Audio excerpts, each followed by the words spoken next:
ऐनवेळी उमेदवारी चेंज की केम? करकंब जिल्हा परिषद गटात शेवटच्या क्षणी झालेलं हस्तांदोलन, कार्यकर्ते आणि ग्रामस्थ संभ्रमात. करकंब जिल्हा परिषद गटात वन टेक मीडियाच्या सर्व्हेमधून धक्कादायक खुलासा. कमळ फुलण्याआधीच कोमेजणार आणि घड्याळाचे काटे फिरणार. पांडुरंग परिवारातूनच जिल्हा परिषद सदस्य 2 वेळेचा अनुभव असलेले बाल कल्याण सभापतीपद भूषवलेले बाळासाहेब देशमुख यांना परिचारक गटाने आणि भाजपाने उमेदवारी डावलली. त्याच बाळासाहेब देशमुखांना अभिजित पाटील यांनी राष्ट्रवादी काँग्रेसकडून उमेदवारी देऊन घड्याळाची गती वाढवली. दुसरीकडे पंचायत समितीची उमेदवारी तरुण नेतृत्व श्रद्धा शेळकेंना देऊन भावनात्मक वातावरण निर्माण केलं.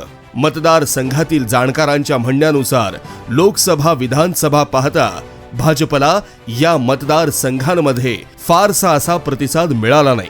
त्यामुळे याही जिल्हा परिषद निवडणुकीत भाजपला प्रतिसाद न मिळता घड्याळ निवडून येईल यात शंका नाही, असं जनतेतून बोललं जातंय.